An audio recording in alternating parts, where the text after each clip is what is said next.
علیکم ورحمۃ اللہ وبرکاتہ۔ آج عارف باللہ، عاشق رسول اللہ، آیت من آیات اللہ، معجزۃ من معجزات رسول اللہ، حضور میرے آقا حضور مفتی اعظم ہند رضی اللہ تعالی عنہ کا عرس پاک ہے۔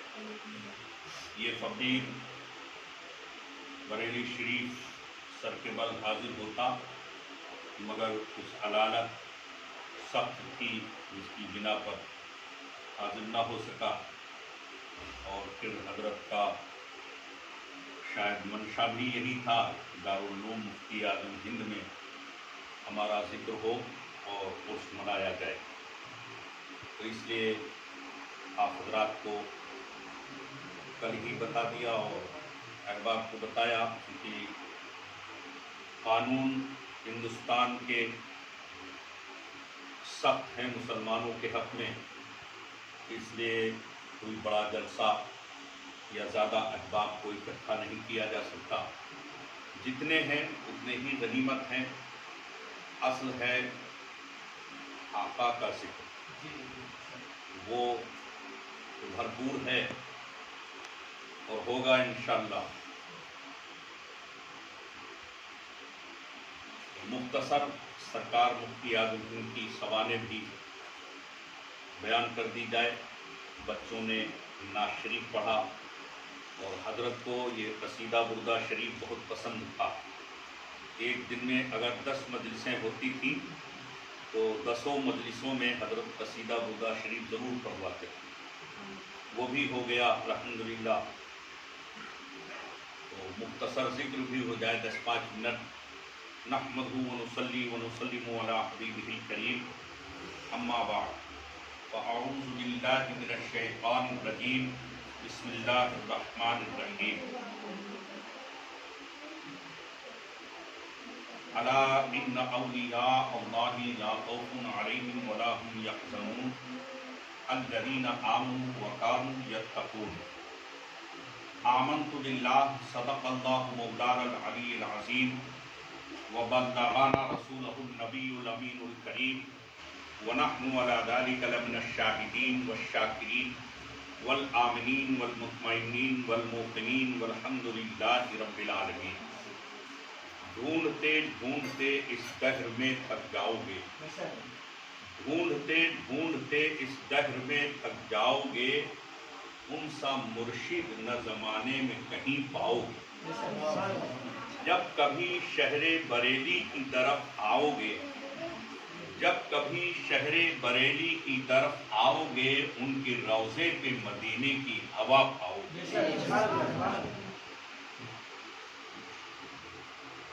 اور تاج الشریعہ نے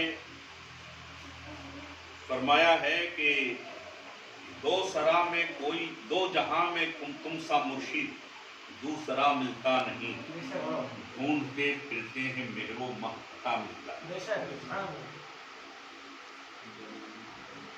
حضرات، آج میرے آقا سرکار مفتی اعظم ہند کا عرس پاک ہے۔ اس سے قبل کی جو آیت کریمہ میں نے پڑھی، اس کی روشنی میں اپنے آقا مولا مرشد برحق جلوہ قدرت آقائے نعمت سراپا کرامت حضور مفتی اعظم ہند رضی اللہ تعالی عنہ کا ذکر کیا جائے۔ آپ حضرات مدینے کے تاجدار، دونوں عالم کے مالک و مختار حضور احمد مجتبیٰ محمد مصطفیٰ صلی اللہ تعالی علیہ وسلم کی بارگاہ میں بآواز بلند درود پاک پڑھ دیجیے۔ اللہم صلی علی سیدنا و مولانا محمد طب القلوب و دوائیہا و عافیت الابدان و شفائیہا و نور الابصار و ضیائیہا و آلہ و اصحابہ و بارک وسلم۔ صلاۃ و سلام علیک یا رسول اللہ، علیک الصلاۃ والسلام۔ اسلام ایسا مذہب ہے کہ مکے کی سرزمین سے وہ طلوع ہو اور پیغمبر اسلام نے پاران کی چوٹی سے کلمہ حق اشہد ان لا الہ الا اللہ و اشہد ان محمدا عبدہ و رسولہ کا اعلان فرما کر اور اللہ تبارک تعالیٰ کے دین کا جھنڈا گاڑا۔ اور ہمارا ملک ہندوستان وہ خوش نصیب ملک ہے جو مکے سے سیدھے نکل کر کے ہمارے ملک میں اسلام آیا۔ جب عرب میں مکہ میں مدینہ میں چند لوگ مسلمان تھے تو ہندوستان میں لاکھوں مسلمان تھے۔ اس کی شہادت آج بھی موجود ہے قنوج کے اندر اور دھار MP کے اندر، بھٹنڈا شریف کے اندر جو آپ کے مغربی ہندوستان میں پڑتا ہے، پنجاب میں، جب سرکار نے چاند کے 2 ٹکڑے کیے تو یہاں کے 3 راجا سرکار کی بارگاہ میں حاضر ہوئے، راجا رتن قنوج کے اور راجا بھوج بھٹنڈا کے اور حاجی رتن بھٹنڈا کے اور راجا بھوج مدھیہ پردیش کے، اور تینوں مشرف با اسلام ہوئے اور ان کے اسلام لاتے ہی لاکھوں لوگ اسلام میں داخل ہوئے۔ دوسری یہ خوبی رہی کہ ہمارے ملک ہندوستان کے اندر مکے سے سیدھے اسلام آیا اور اسلام کی رونقیں بڑھی، اور اس کے بعد ہندوستان میں 6ٹھی قرن میں یعنی 6ٹھی صدی ہجری کے اندر ہندوستان جو ہے اسلام کا مرکز بنا۔ حضرت خواجہ خواجگان شہنشاہ ہندوستان حضرت خواجہ غریب نواز رحمۃ اللہ تعالی علیہ اجمیر شریف کی سرزمین پہ تشریف لائے۔ جب آپ کسی عالم سے تفسیروں کی دلیل اور اس کے ذریعے دنیا کا نقشہ اور ہندوستان کی بستیوں کا وجود اور ان کا نام دیکھیں گے تو آج جو ہے یہ حضرت نوح علیہ السلام کے پوتے کا نام ہے، اور میر جو ہے وہ راجستھانی زبان میں پہاڑ کو کہتے ہیں۔ تو آج میر یہ حضرت نوح علیہ السلام کے پوتے نے وہاں اپنا مکان بنایا اور ان کے نام سے وہ پہاڑی آج میر بنی اور بستی بن گئی۔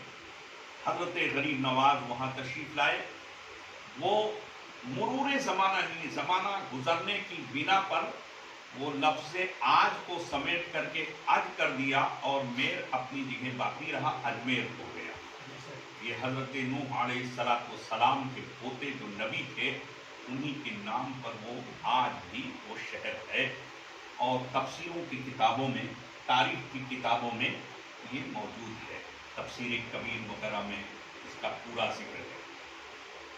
تو وہاں مرکز بنا 6ٹھی صدی ہجری کے اندر، اور اس کے بعد دلی مرکز رہا، اور دلی کے بعد بدایوں مرکز رہا، اور اس کے بعد پھر دلی مرکز واپس ہوا، اور دلی سے رامپور جو یوپی میں پڑتا ہے وہ مرکز رہا، اور اس کے بعد اعلیٰ حضرت فاضل بریلوی رضی اللہ تعالیٰ عنہ وارضاہ فی الدارین کی کارکردگی میں پورے عالم اسلام کے مرکز کو بریلی شریف میں لا کر کے مرکوز فرما دیا، جو آج تک جہاں سے سورج نکلتا ہے اور جہاں غروب ہوتا ہے، شمال سے جنوب تک، مشرق سے مغرب تک، پورے عالم اسلام کا مرکز بریلی شریف ہے۔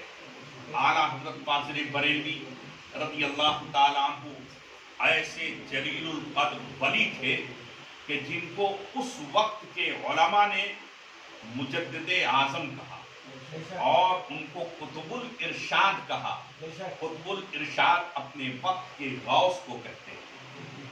اور اعلیٰ حضرت فاضل بریلوی کے کچھ شہزادیاں بھی تھیں اور ایک صاحبزادے تولد ہوئے اور وہ عالم بھی ہو گئے.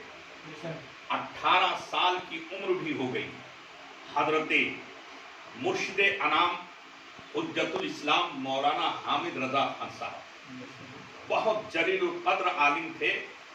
آپ جب عرب جاتے تھے تو وہاں کے عرب کے علماء آپ کے لیے ترجمان رکھتے تھے کہ آپ عربی بولتے تھے تو عربی علماء مفتیان کرام ان کے کلام کو آسان عربی میں کر کے پھر سمجھتے تھے. کتنے جلیل القدر عالم، بہت اہم عالم تھے. ان کی عمر 18 سال کی ہو چکی تھی، وہ عالم ہو چکے تھے، مگر سرکار اعلیٰ حضرت رضی اللہ تعالیٰ عنہ ایک دن عشاء کی نماز پڑھ کر کے تھوڑی دیر آرام فرما ہوئے. آنکھ کھلی، پھر کروٹیں بدلتے رہے. کروٹیں بدلتے بدلتے آپ پریشان ہوئے. آپ کی اہلیہ نے کہا کیا بات ہے؟ اہلیہ کے قریب گئے اور اس کے بعد آپ نے غسل فرمایا، مگر آپ کو بے چینی تھی. تہجد کی نماز پڑھی اور صبح صادق سے پہلے سرکار اعلیٰ حضرت حالت سجدہ میں ہاتھ پھیلا کر کے مانگ رہے ہیں، آنسو بہہ رہے ہیں اور اللہ سے طلب کر رہے ہیں. وہ اعلیٰ حضرت فاضل بریلوی جنہوں نے کبھی سوال کی زبان کسی کے سامنے نہیں کھولی، آج رات کے آخری حصے میں گوشۂ تنہائی میں اللہ سے طلب کر رہے ہیں، رو کر طلب کر رہے ہیں. الفاظ ان کے تقریباً یہ ہیں: اے اللہ، ہم تجھ سے مانگ رہے ہیں، تیرے بندوں کے لیے ایک ذریعہ مانگ رہے ہیں، تیرے بندوں کے ہدایت کا اسباب مانگ رہے ہیں. اے اللہ، مجھے ایک ایسا ولد صالح بیٹا عطا فرما دے جو تیرے بندوں کی اور تیرے محبوب کی امت کی تا دیر ایک زمانے تک خدمت کرتا رہے.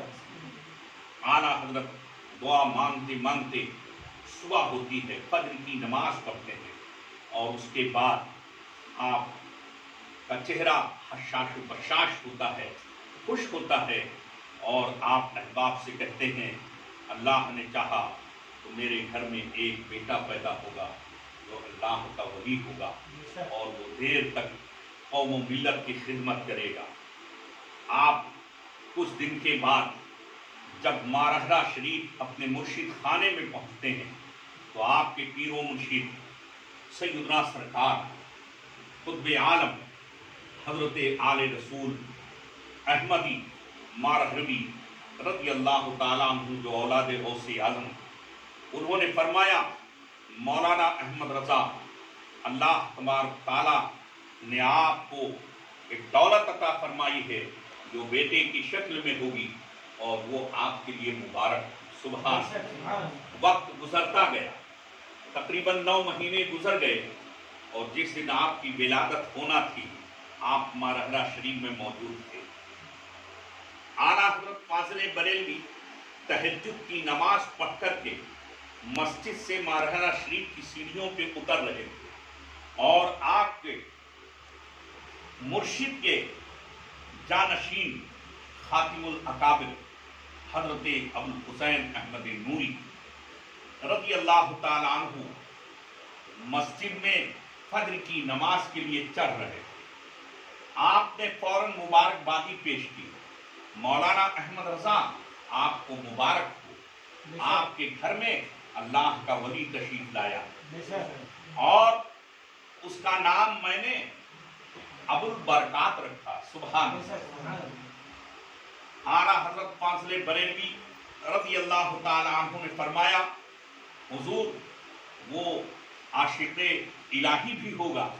تو آپ نے فرمایا ہاں، اس کا نام ایک آل رحمان بھی رکھی. پھر آپ نے فرمایا کہ وہ جانشین غوث اعظم ہوں گے تو ان کا نام اور دین کو زندہ کریں گے. تو ان کا نام محی الدین جیلانی بھی رکھ دیجیے۔ پھر اعلیٰ حضرت فاضل بریلوی فرماتے ہیں حضور ہمارے گھر کی یہ ریت رہی ہے کہ ہمارے گھر میں جو بچہ پیدا ہوتا ہے اس کا نام محمد رکھا جاتا ہے۔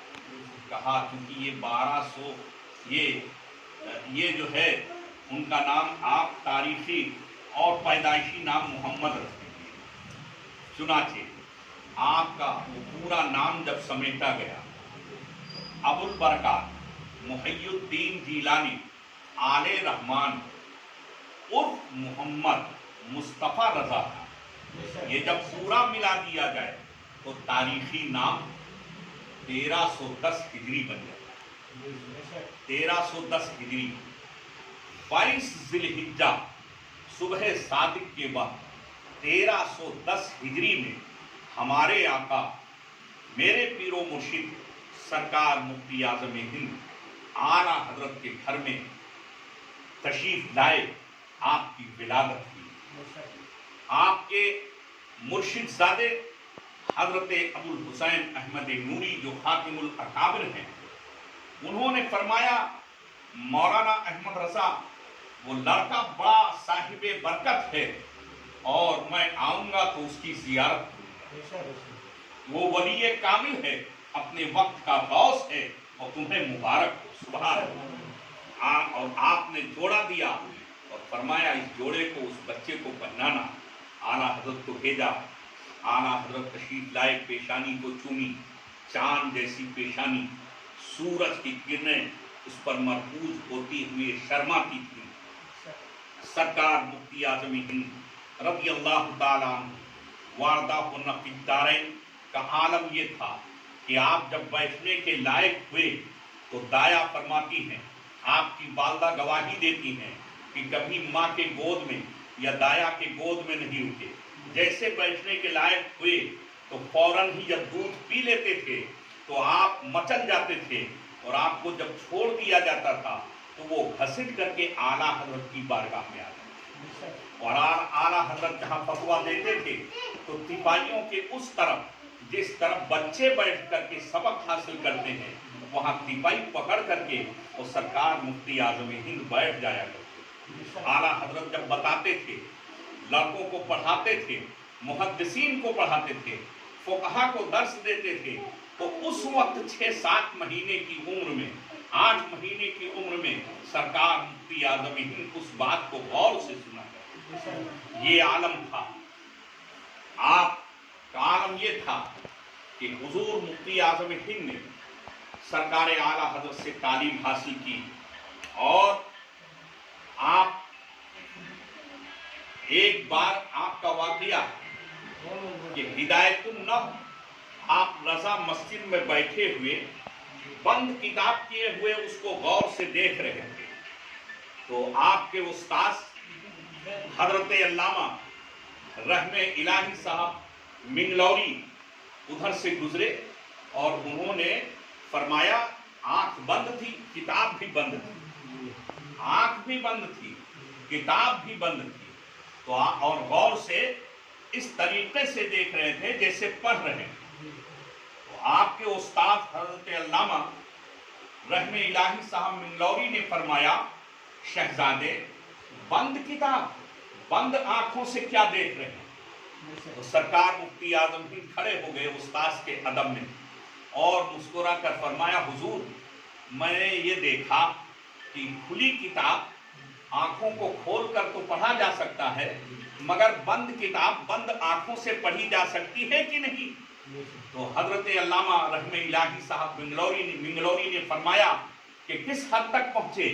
کہا حضور جیسے کھلی کتاب پڑھی جا سکتی ہے کھلی آنکھوں سے، ایسے بند آنکھوں سے بند کتاب اس سے آسانی سے پڑھی جا سکتی ہے، کوئی فرق نہیں پڑتا۔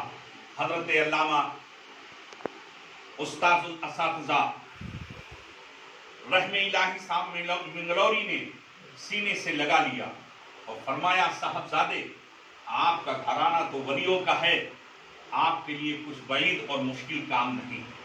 سرکار مفتی اعظم ہند رضی اللہ تعالیٰ عنہ وارضاہ النفی الدارین کا علم و فضل کا کوئی جواب نہیں۔ دنیا کے اندر بے شمار علماء، بے شمار اولیاء، بے شمار عالم، بے شمار مفتیان کرام گزرے ہیں، مگر چند ہستیاں گزری ہیں کہ ان کا کوئی جواب نہیں۔ جیسے صحابہ کرام بہت گزرے ہیں مگر صدیق اکبر کوئی نہیں۔ اسی طریقے سے مجتہدین کرام فقہا بہت گزرے ہیں مگر امام اعظم کوئی نہیں ہے۔ اسی طریقے سے بہت سے مجدد گزرے ہیں مگر مجدد اعظم صرف اعلیٰ حضرت ہی کی ذات ہے، کوئی نہیں ہے۔ اسی طریقے سے غوث بہت گزرے ہیں مگر غوث اعظم علاوہ عبد القادر جیلانی کے اور کوئی نہیں ہے۔ اسی طریقے سے شہید بہت گزرے ہیں مگر شہید اعظم حضرت امام حسین کے علاوہ کوئی نہیں ہے۔ اسی طریقے سے مفتی دنیا میں بہت گزرے ہیں، گزرتے رہیں گے جب تک قیامت نہیں آئے گی، مگر مفتی اعظم کوئی نہ گزرا ہے اور نہ گزر سکتا ہے۔ حضور مفتی اعظم ہند، جب لفظ مفتی اعظم کہیں بولا جاتا ہے یا لکھا جاتا ہے تو پڑھنے والے کا، سننے والے کا ذہن سیدھے اعلیٰ حضرت کے بیٹے بریلی کے تاجدار ہمارے آقا ابو البرکات محی الدین جیلانی آل رحمان محمد مصطفیٰ رضا خان حضور مفتی اعظم ہند کی جانب مبذول ہوتا ہے اور یہ قیامت تک ہوتا ہے۔ اور ایسے نہیں کہ انہوں نے لکھ دیا کہ میں مفتی اعظم ہوں، ان کی آپ دلیل دیکھیے، ان کے مفتی اعظم ہونے کی دلیل بہت سی دلیلیں ہیں۔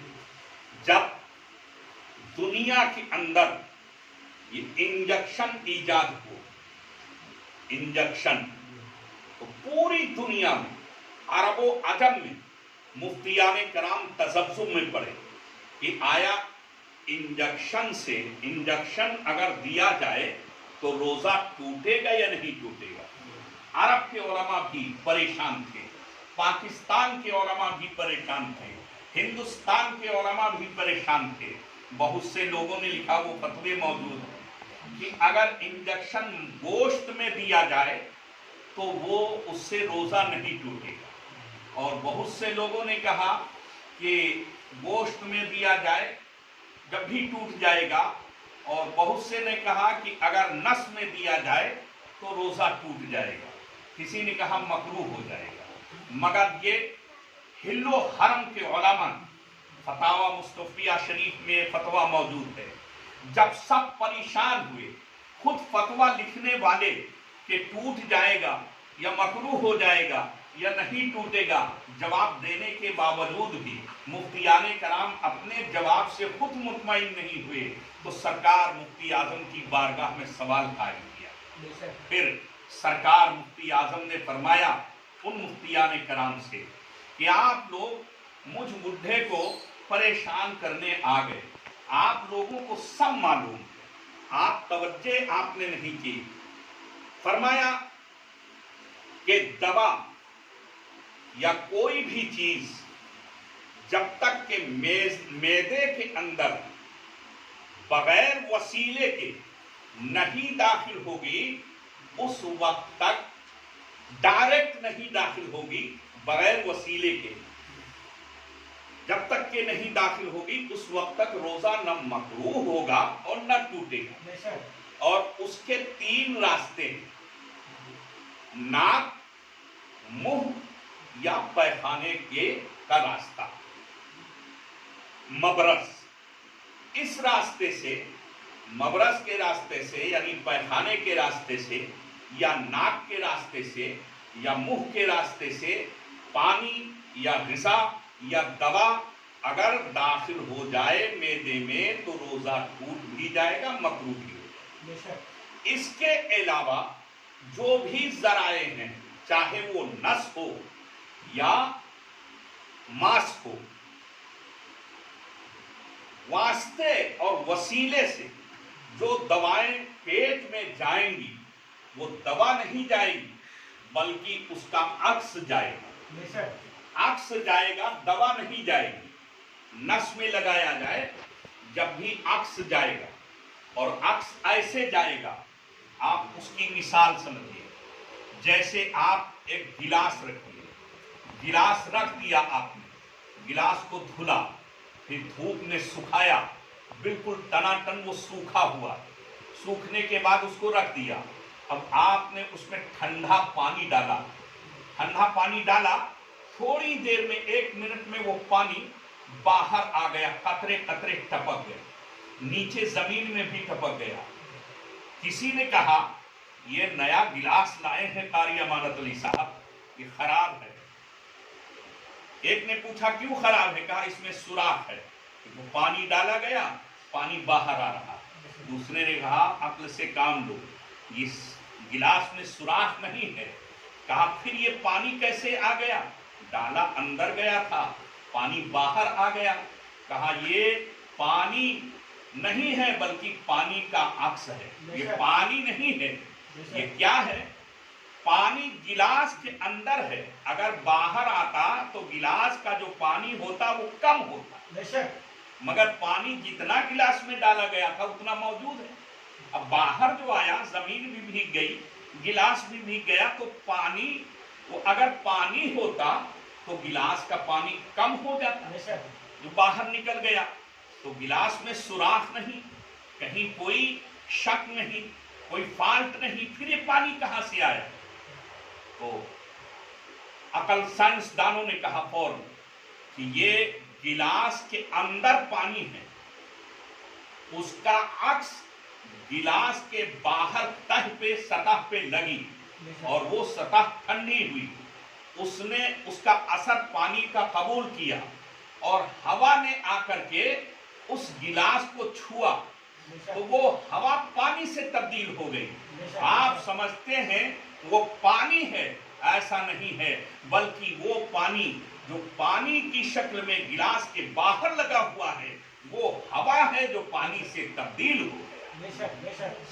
اس دلیل کے اندر سرکار مفتی اعظم نے فرمایا کہ ایسے ہی جب نس میں انجیکشن لگے گا تو وہ نس جو ہے وہ گرمی کے ذریعے اور اپنے فاعلیت کے ذریعے، عمل کے ذریعے وہ پیٹ میں پہنچائے گی اور پھر پیٹ جو ہے وہ پورے جسم میں پھیلا دے گا اور خون میں تحلیل کر کے اس کا عکس، جیسے وہ ہوا پانی سے تبدیل ہو گئی، اسی طریقے سے اس وہ دوا جسم کے اندر جو ہے وہ ایک دوا کی شکل میں تبدیل ہو کر کے اور اس مرض کا علاج بھی کر دے گا اور روزہ بھی نہیں۔ یہ روئے زمین پر جب سے اسلام طلوع ہوا سب سے پہلا فتویٰ سرکار مفتی اعظم ہند نے، اتنا تحقیقی فتویٰ، اس پر پوری دنیا نے، عرب و عجم، مدینہ اور مکہ، ملک شام، ترکستان، پاکستان اور ساری دنیا کے علماء نے پکار کے کہا کہ فتویٰ وہی فتویٰ ہے جو بریلی کے تاجدار میں آتا ہے۔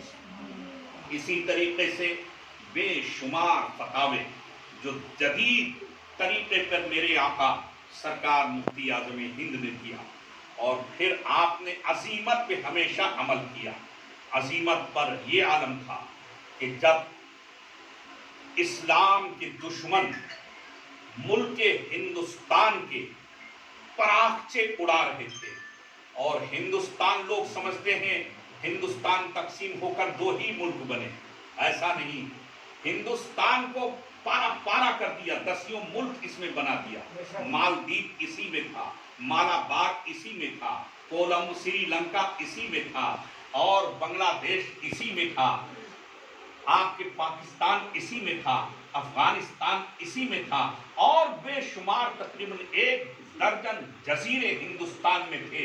اس ہندوستان کے دشمنوں نے اس وقت ہندوستان کے ٹکڑے ٹکڑے کر دیا، اور وہ چاہتے تھے ہندوستان کا اور بہت سارا حصہ پاکستان میں ضم ہو جائے۔ اس وقت میرے آقا حضور مفتی اعظم ہند نے ہندوستان کے مسلمانوں کی ہمت بندھائی اور پوسٹر شائع کیا، اپیل کی، اے بھگوڑو مت بھاگو، اور ایک دعا اس وقت آپ نے تحریر فرمائی، جس کا نام عمل بے نظیر ہے. فرمایا اس کو پڑھو اور جہاں مومن کا قدم پڑ جاتا ہے وہاں کی زمین سونا اگلتی ہے. تو ہندوستان میں رہو، یہاں کی مسجدیں، یہاں کی خانقاہیں، یہاں کے مدارس، اس کے حوالے کر کے تم پاکستان جاؤ گے، آخر اس کی دیکھ ریکھ کون کرے گا؟ پھر جب حضرت نے اپیل فرمائی اور لوگوں سے گزارش کی تو لوگ رک گئے اور وافر انداز میں مسلمان ہندوستان کے حق میں ووٹ دیا. یہاں ہمارا حق ہے، ہم نے ہندوستان کے حق میں ووٹ دیا ہے اور ہندوستان کی سرزمین ہماری ہے اور وہ صدقہ ہے میرے مرشد میرے آقا حضور مفتی اعظم ہند. ہندوستان کے آزاد ہونے کے بعد کچھ ہندوستان کے دشمنوں نے ملک کو تقسیم کرنے کے خاطر ایک تحریک چلائی جس کا نام شدھی تحریک تھا. وہاں پھر ملک تقسیم ہونے کے کگار پہ پہنچ گیا.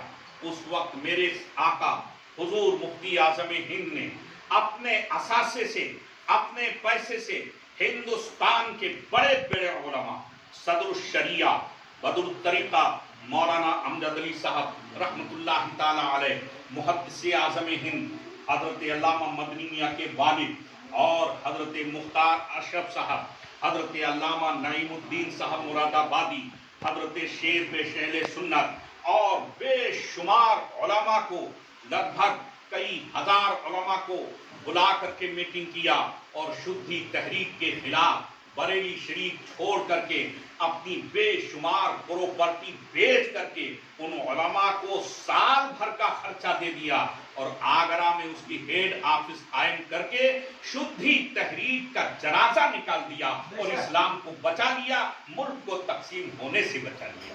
اسی طریقے سے ایک مرتبہ اور ایک تحریک چلی خاکسار تحریک، جس کی آج ایک کمیٹی جرول کے اندر بھی ہے. خاکسار تحریک جس کا بانی جو تھا وہ علامہ عنایت اللہ مشرقی تھا. یہ دہریہ تھا، یہ کہتا تھا نماز یہ پڑھنا وقت ضائع کرنا ہے، فضول ہے، معاذ اللہ رب العالمین. اور اس نے پیسے، انگریزوں کے پیسے کے ذریعے اور کچھ ہندوستان کے دشمنوں کے پیسے کے ذریعے یہ تحریک تقریباً آدھے ہندوستان میں پھیلا دی تھی.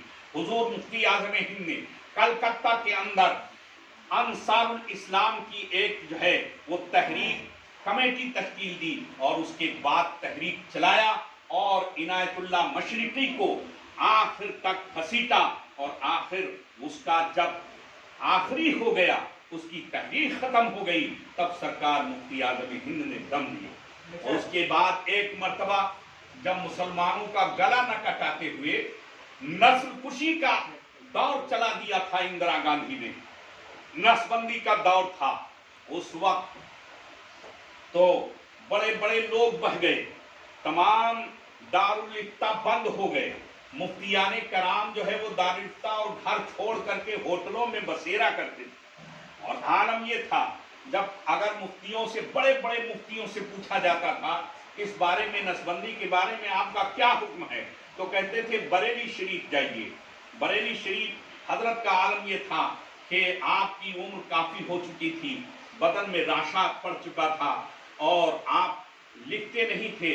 مگر جب کوئی جواب کسی نے نہیں دیا اور دیوبند کے اندر قاری طیب نے اندرا گاندھی سے سمجھوتا کیا اور کہا ٹھیک ہے آپ ہم کو پیسہ دیجئے، ہم جائز کی طرف اس کو لے جائیں گے. چنانچہ اندرا گاندھی نے بہت موٹی رقم دے دی اور کئی کروڑ روپیہ اس وقت دیا اور کہا مولانا آپ فتویٰ دے کر چلے جائیے حج کرنے. قاری طیب حج کرنے کے لیے گئے، چلے گئے پیسہ لے کر، اور جب جانے لگے تو علماء کو بلا کر دیوبندی علماء کو کہا کہ ابھی تک تو میری یہ سوچ تھی کہ نسبندی ناجائز و حرام ہے، مگر اب میں اس کے جواز کی طرف پوری طریقے سے مائل ہو گیا ہوں، آپ لوگ اس کو جائز سمجھیے. وہ ڈرامہ آج بھی کتابی شکل میں دیوبند کا جو لڑکوں نے کیا وہ موجود ہے. حضرات آپ غور کیجئے، اس وقت حضرت جو ہے وہ جذب کے عالم میں رہا کرتے تھے، ایک ایک وقت کی نماز 10 مرتبہ پڑھتے تھے. جیسے ظہر کی نماز پڑھ لی, پھر آپ فرماتے تھے تھوڑی دیر کے بعد کیا میں نے نماز پڑھ لی ہے؟ تو خادم کہتے تھے حضور ابھی تو پڑھی ہے. کہا وہ بھی کیا نماز ہے کہ نمازی کو یاد نہ آئے, لاؤ ایک مرتبہ پھر پڑھ. پھر حضرت وضو فرماتے تھے اور نماز پڑھتے تھے. پھر تھوڑی دیر آرام کرتے, پھر کہتے کیا میں نے ظہر کی نماز پڑھ لی ہے؟ لوگ کہتے تھے حضور آپ نے تو 2 مرتبہ پڑھ لی. کہا آپ لوگ بھی کیا کہتے ہیں, کیا وہ نماز بھی کیا نماز ہے کہ پڑھنے والے کو یاد نہ ہو؟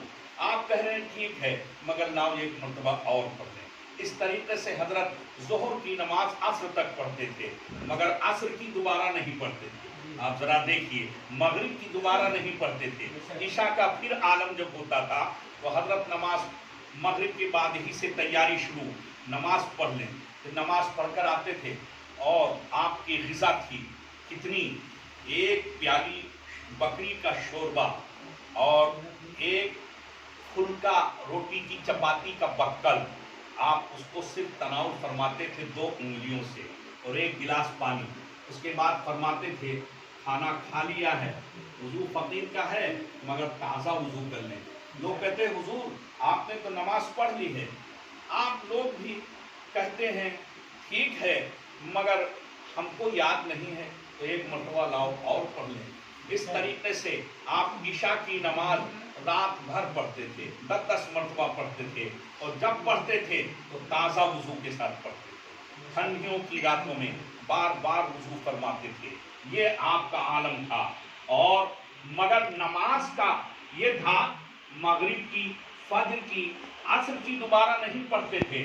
اس کا مطلب یہ تھا کہ مغرب اور عصر کے بعد آپ کا جذب جو ہے وہ رہبری میں تبدیل ہو جاتا تھا. اور جب آپ سے کوئی فتویٰ معلوم کرتا تھا یا فقہ کی عبارت معلوم کرتا تھا تو کوئی مفتی تو کہتا تھا آپ کو بھی سب معلوم ہے, مجھ بڈھے کو آپ پریشان کرنے کے لیے آ گئے ہیں, آپ نے فلاں کتاب تو پڑھی ہے اور اس کا فلاں صفحہ نکالیے, داہنے ہاتھ پر یہ عبارت آدھے صفحے کے بعد ملے گی. آپ تو پڑھ چکے ہیں مگر مجھ کو پریشان کرنے کے لیے آتے ہیں. جب وہ کھولتے تھے تو وہی مل جایا. یہ عالم تھا. تو ایسی حالت میں علامہ ریحان ملت نے جو آپ کے نواسے تھے انہوں نے استفتاء پیش کیا. کہا حضور یہ استفتاء ہے. کہا تو دارالفتہ میں دو, مفتیان کرام لکھیں اس کا جواب. کہا حضور یہ حکومت کے خلاف سوال ہے اور اس کا جواب پورے ہندوستان میں کوئی نہیں دے رہا ہے, سب ڈرتے ہیں. آپ نے فرمایا لا حول ولا قوت الا باللہ العلی العظیم, لا حول 2 کروڑ لا حول, لاؤ قلم. آپ اٹھ کر کے بیٹھ گئے اور لکھنا شروع کیا.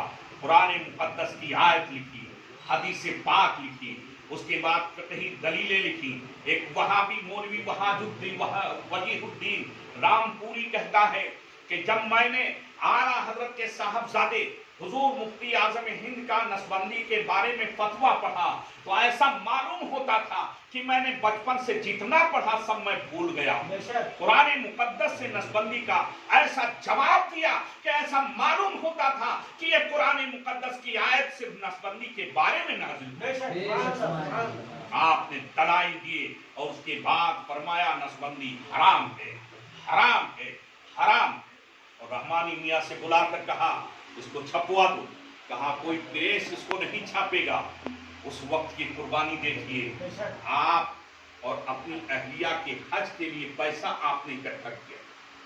اور حضرت یہ نذرانے والے مولوی نہیں تھے, لاؤ نذرانہ, بڑے سیٹ کو پکڑو, اس منگلر کو کروڑوں روپیہ آنا چاہیے, چاہے جائز ہو یا ناجائز, چاہے شراب ہی کا پیسہ ہو.